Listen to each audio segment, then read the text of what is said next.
Assalamualaikum, selamat malam. Berjumpa kembali dengan Pokja Ngonten. Ada Gubernur Ngonten, ada Pokja Ngonten. Mana kacamata saya? Oh ini.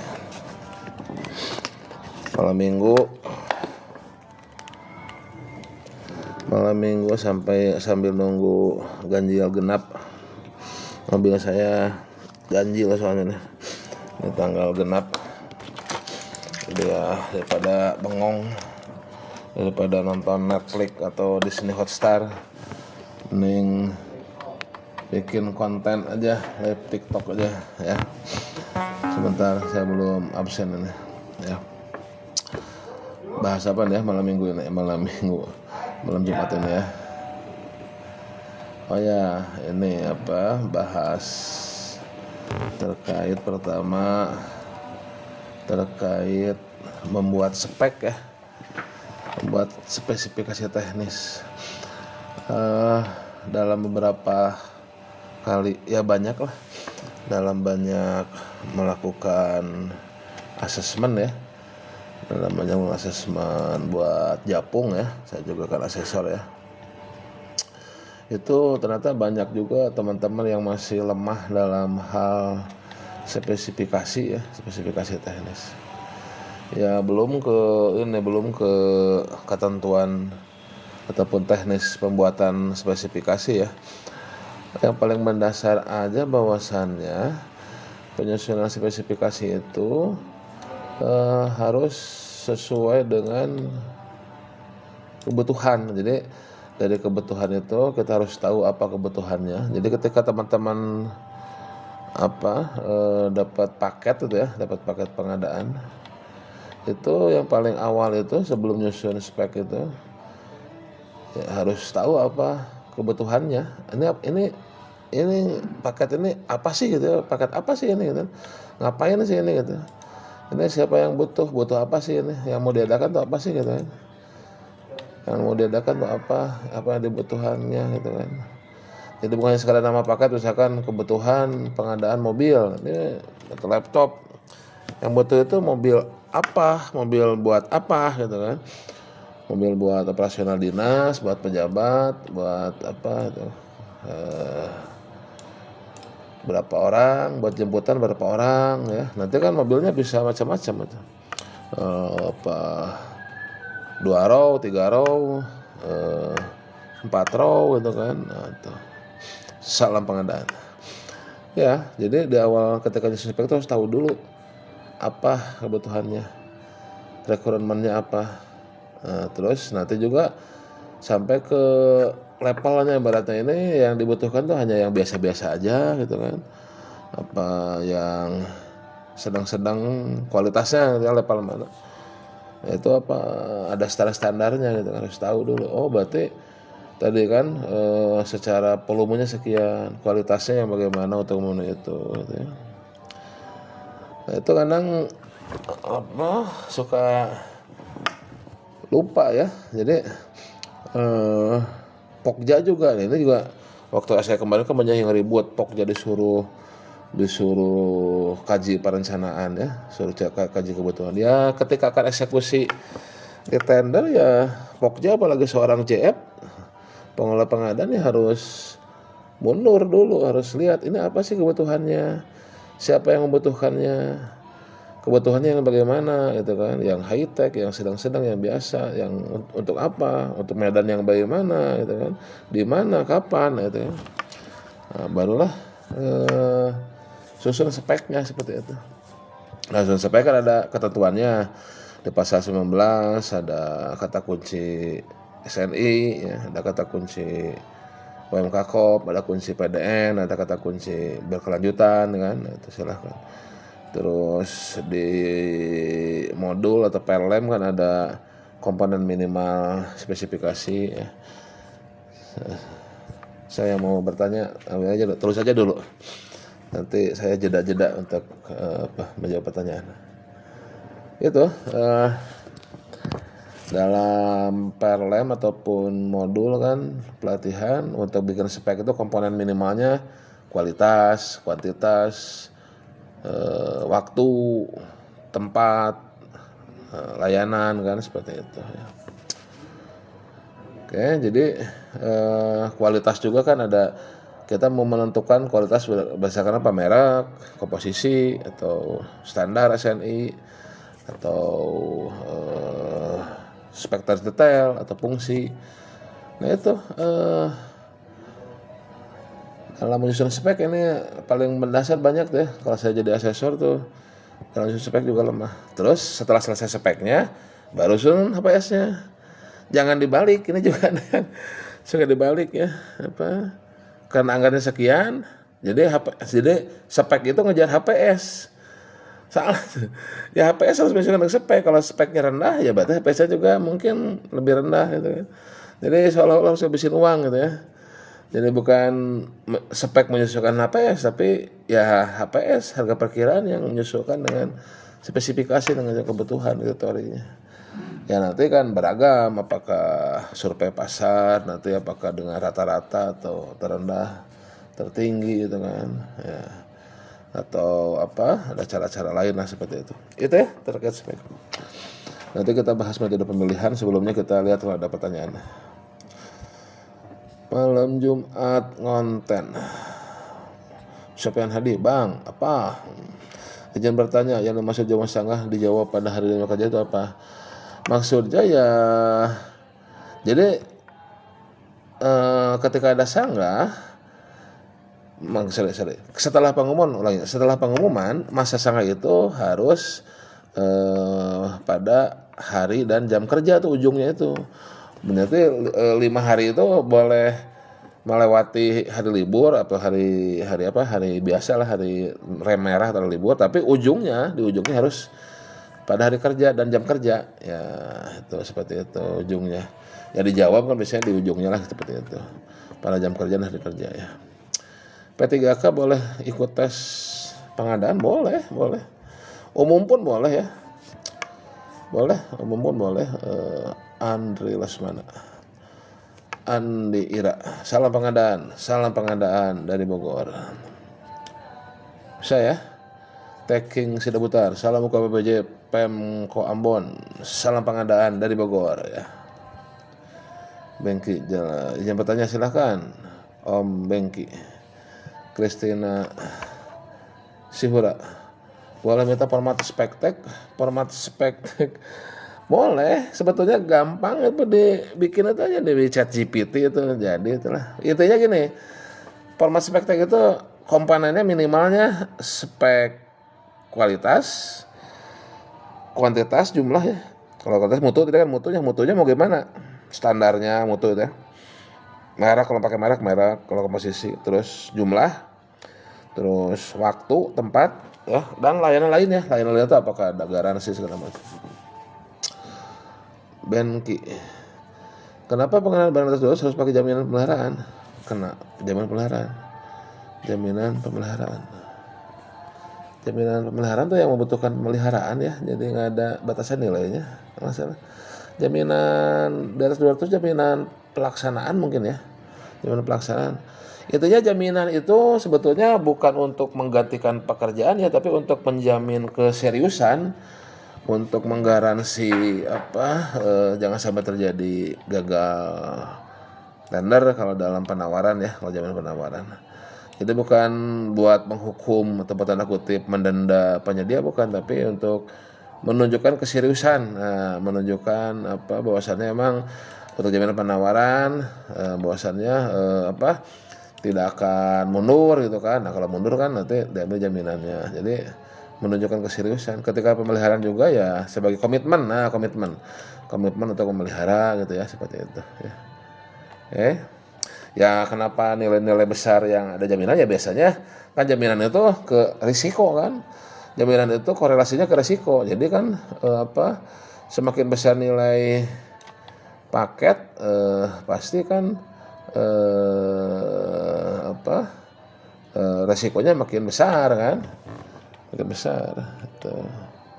Makanya Kalau nilai kecil-kecil ya tidak pakai jaminan, nggak masalah seperti itu ya. Oke, gitu teman-teman semuanya. Apa lagi? Celia, assalamualaikum Kang. Waalaikumsalam warahmatullahi wabarakatuh. Terkait metode pembayaran upah borong pada upah borong. Tuh saya lain ini ya. Upah borong ya.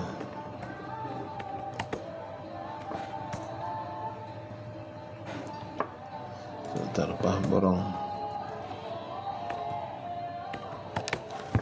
Maksudnya apa upah borong ini ya? Ya, ini lah. Lanjut dulu ya, Benki. Yang katalog Persinam, iya pelaksanaan. Iya. Oh, yang di katalog kenapa harus ada jaminan pelaksanaan? Ya karena ini katalog itu kan sekarang ini kurasinya kan tidak seketat dulu ya. Jadi ya untuk tadi mengamankan resiko tadi, melakukan resiko pelaksanaan untuk menjamin keseriusan penyedia, ya dikasihlah jaminan pelaksanaan begitu Om Bengki ya. Jadi untuk menunjukkan keseriusan penyedia lah gitu kan. Maka untuk komitmen, mengikat komitmen gitu ya, mengikat komitmen penyedia gitu kan. Jadi minta jaminan ya, karena yang di katalog sekarang kan kurasinya kan tidak semantap dulu kan, hanya ada kurasi produk lah gitu kan.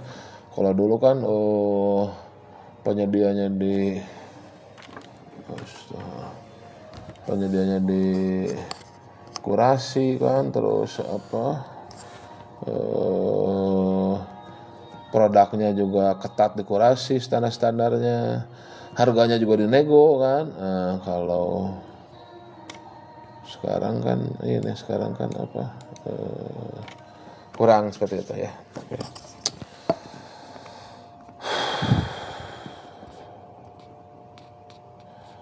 Aduh nih Pak pekerja, saya kurang mengerti ini ya.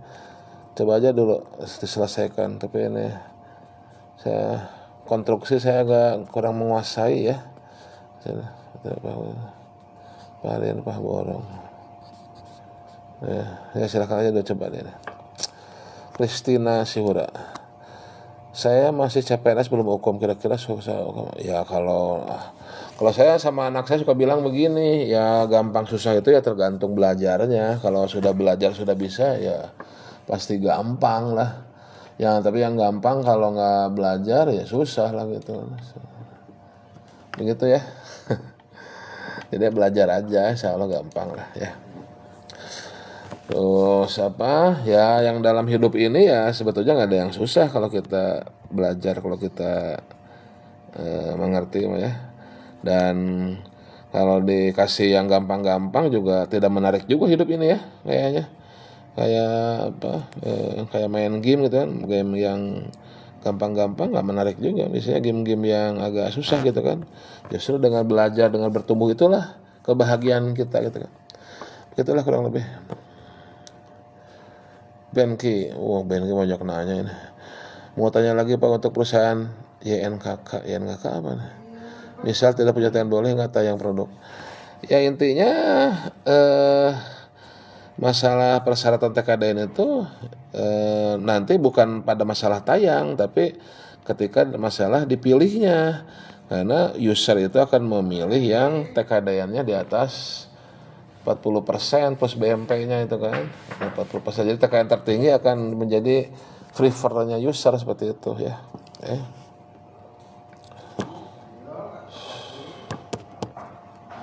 Ya, saya kurang mengerti tentang upah borong ya, mohon maaf ya.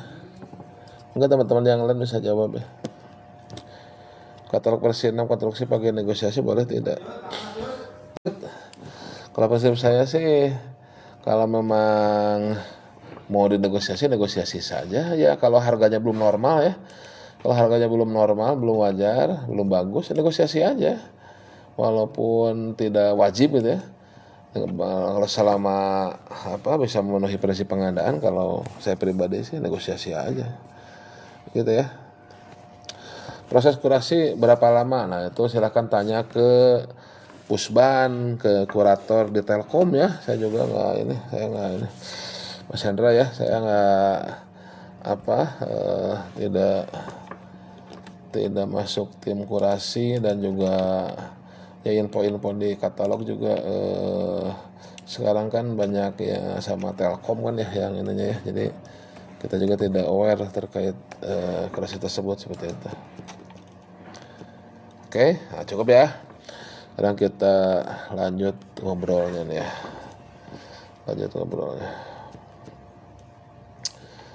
Saya ingin bahas selanjutnya adalah terkait metode pemilihan ya. Nah, ini juga suka ada miss. Dalam artian kan di pasal 38 kan metode pemilihan tuh ada purchasing, pengadaan langsung, penunjukan langsung ya, yang itu kompetisinya agak kurang ya. Terus yang kompetisinya pool ya, itu ada tender seleksi ataupun tender cepat ya. Nah itu ada dua sudut pandang ya. Sudut pandang sederhananya kalau melihat kemudahannya, maka itu yang pasal 38 itu ya seperti urutan. Jadi kalau barangnya ada dalam katalog, maka pakailah purchasing gitu kan ya. Kalau nggak ada katalog, maka kalau nilainya nggak sampai 200, pakailah pengadaan langsung. Nah itu mengundang satu pelaku usaha kan. Di purchasing juga nunjuk satu penyedia ataupun nunjuk barang, milih barang gitu kan, milih penyedia di katalog. Terus kalau nggak bisa pengadaan langsung karena nilainya di atas 200 atau di atas 400 untuk konstruksi, maka cek ini memenuhi keadaan tertentu nggak. Kalau memenuhi kondisi tertentu, seperti rahasia, hak paten, presiden ya, terus bibit apa itu ya, pasal 38 tuh. Itu boleh penunjukan langsung undang satu dengan kondisi tertentu tapi ya. Nah, tapi kalau nggak bisa tiga itu, maka solusi lainnya adalah tender atau seleksi untuk konsultan ya. Nah, itu untuk kemudahannya, dari sisi kemudahan seperti itu. Tapi sebetulnya ya tidak perlu berurut begitu. Kalau kita butuh kompetisi, butuh dikompetisikan gitu ya, harus dikompetisikan. Terus barangnya memang kita sudah tahu nggak ada katalog, ya berapapun nilainya tender boleh. Jadi tolong tender itu bukan di atas 200, tender itu bukan setelah opsi penunjukan langsung, pengadaan langsung, purchasing nggak bisa baru tender itu berapapun boleh tender. Kalau kita butuh kompetisi, belum kita penyedianya, ya ibaratnya harus kita cari dulu, kita buka dulu pengumuman, ya silahkan. Jadi tender itu bukan di atas 200, di atas 400, tender itu dari 0 sampai berapapun nilainya boleh tender.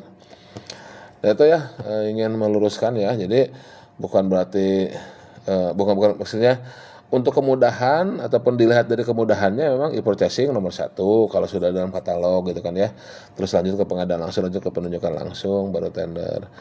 Tapi ya sebetulnya ya kalau kita lihat lebih dalam lagi ya tadi metode pemilihan penyedia itu tidak harus difilter dulu ada nggak di katalog ya. Kalau memang kita butuh konsultan, butuh dikompetisikan, harus ada persaingan ya pilih seleksi silahkan, dan tender seleksi nilainya dari 0 sampai berapapun gitu ya.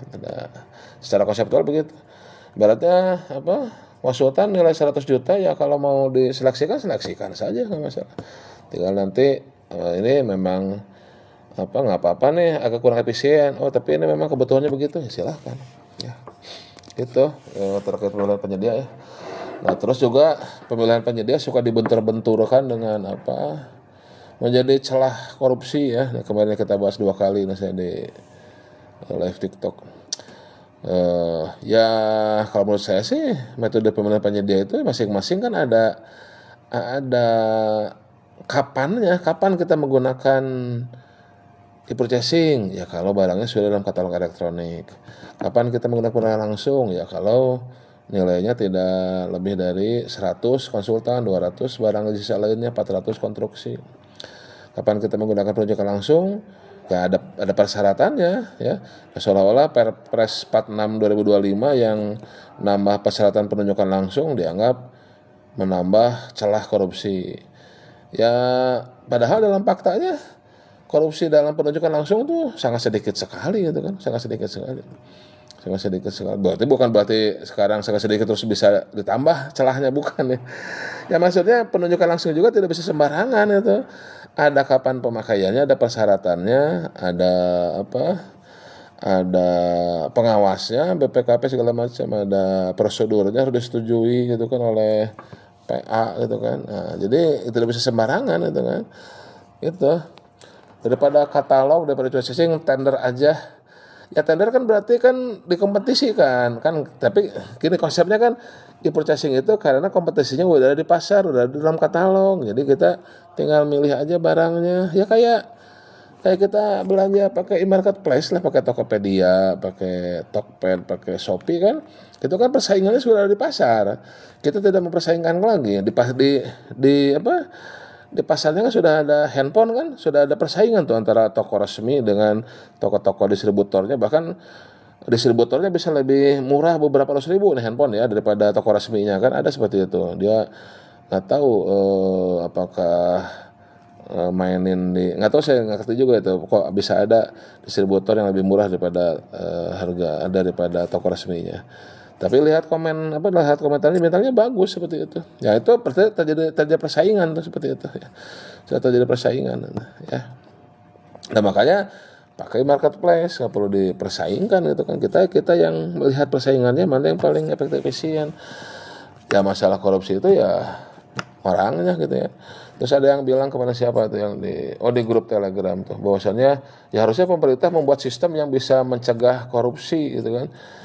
Ya sebetulnya mana ya, agak bingung juga jawabnya. Ya tuh si korupsi kan ya ada di KPK, ada di APH itu, penegakan hukumnya harusnya sekarang dimaksimalkan itu kan, penegakan hukumnya. Ya kalau sistem ya terus berusaha mencegah celah-celah itu, celah-celah kesalahan ataupun human error korupsi. Dan juga ya saya menjawab juga secara filosofis, sebetulnya kan semakin tinggi teknologi, kemanusiaan itu semakin rendah, moralitas semakin rendah biasanya ya dalam filosofis ya. Ya jadi semakin tinggi teknologi kadang mentalitas juga semakin rendah gitu ya. Ya kembali ke manusianya lah. Ya tolonglah manusia Indonesia harus menjadi manusia Pancasila ya. Pancasila ya, saya juga setelah berkesadaran baru mengerti bahwasanya Pancasila itu bukan hanya sekedar penataran P4 ya. Pancasila satu, ketuhanan yang Maha Esa, ketuhanan tuh. Berarti kita tuh manusia Indonesia harus berketuhanan, bukan berkesetanan. Jadi dalam diri manusia harus punya sifat-sifat Tuhan, sifat-sifat Allah. Sifat-sifat Allah tuh ya salah satunya misalkan cinta. Cinta itu tanpa pamrih, bukan ini mah apapun harus ada bayarannya, harus ada fee-nya. Itu aja lah, itulah sedikit lah. Jadi boro-boro berketuhanan itu mah berkesetanan ya, karena kalau setan itu pasti ada pamrihnya. Ya kan? Ada jual belinya kan, jual beli with evil gitu kan, jual beli jiwa gitu. Ya pasti ada pamrihnya. Ini pingin ini ya ada intervensi ke pengadaan. Itulah sila pertama tuh. Betul, lebih panjang lagi, lebih dalam lagi, bisa diperdalam lagi sila pertama, berketuhanan ya, bukan berkesetanan. Sila kedua, kemanusiaan tuh, kemanusiaan ya kan, berarti ya menjadi manusia kan, manusia yang adil kan, kemanusiaan. Manusia itu bagaimana sih? Siapa sih manusia itu? Siapa sih diri kita itu? Itu ya kalau berkemanusiaan itu mengerti, tahu diri, siapa menjadi manusia pasti ya harusnya ya berusaha jauh lah dari penyalahguna sistem itu.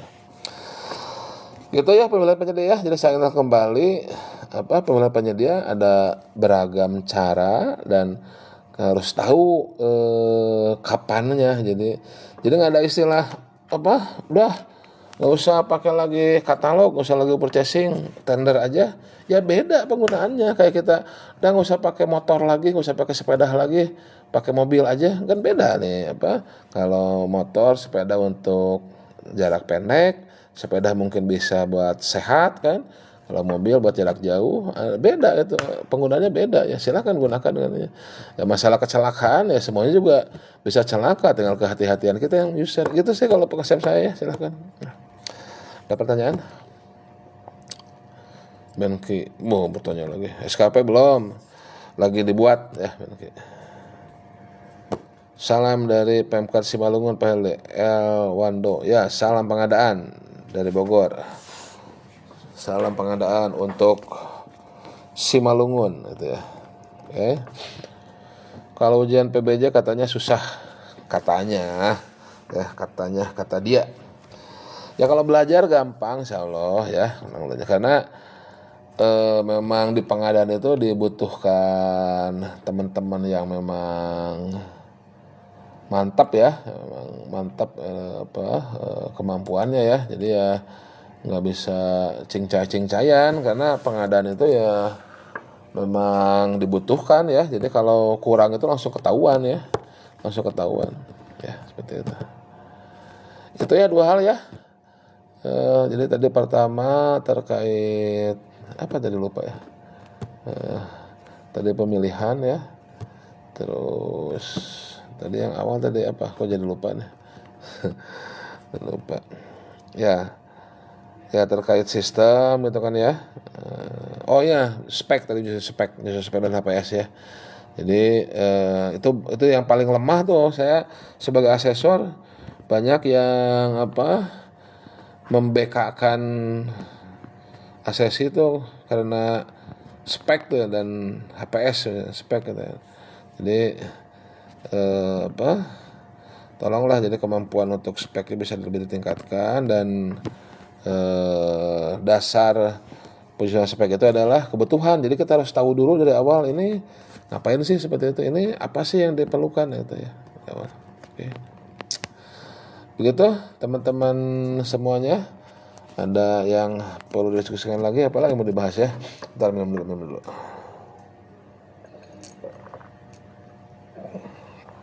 Simalungun. Siapa tadi? Simalungun tuh Sumatera ya. Di Sumatera ada ikat-ikat kepala gini nggak? Kalau ada ikat-ikat kepala gini, boleh saya pesen deh. Saya lagi koleksi buat konten. Nah, ada dari Jawa, nih ada dari Jawa, dengan ada dari Jawa. Jawa nih. Ada Tetopong Bogor nih. Terus KDM, nah ini terus KDM segala putih ya. Itu terus ada dari apa nih? Riau nih. Sekarang ada 3 lagi ada tuh di lemari tuh dari Jawa juga yang warna emas segala macam ya. Oke. Simalungun, ada nggak Simalungun nih? Ikat kepalanya di mana ikat kepalanya? Ya. Oke, ada pertanyaan lagi? Kalau nggak ada kita bahas apa lagi ya? Terakhir sesi itu apa? Spek HPS ya, dalam kontrak. Udah itu sih yang paling urgent di dalam kontrak kan udah ada modelnya ya. Oh ya, itu juga dalam DPP itu juga suka lupa tuh, selain spek HPS, draft kontraknya juga suka sering belum diisi tuh ya. Ya saya juga selaku PPK suka lupa ngisi DPP. Mengingatkan diri sendiri juga ya, tolong dalam DPP itu speknya ya dimantapkan sesuai dengan kebutuhan. Terus HPS-nya menyesuaikan spek, bukan spek menyesuaikan HPS ya, bukan spek ngejar HPS. HPS-nya sekian, pagunya sekian, speknya bagaimana ya, bukan kebutuhannya yang bagaimana nih gitu kan. Jangan dibalik gitu. Nah terus draft kontraknya nanti jenis kontraknya apa, apakah lumsum, apakah harga satuan ya, atau dalam konsultan waktu penugasan, sebetulnya sama sih ya, cuma beda nomenklatur aja ya. Tuh terus jaminannya apa ya, syarat-syarat umum syarat-syarat khususnya diisi lah itu dalam draft kontraknya. Oke. Itu teman-teman semuanya ya. Oke, terima kasih. Cukup ya? Ada pertanyaan lain nggak ada ya? Nggak ada pertanyaan lagi udah.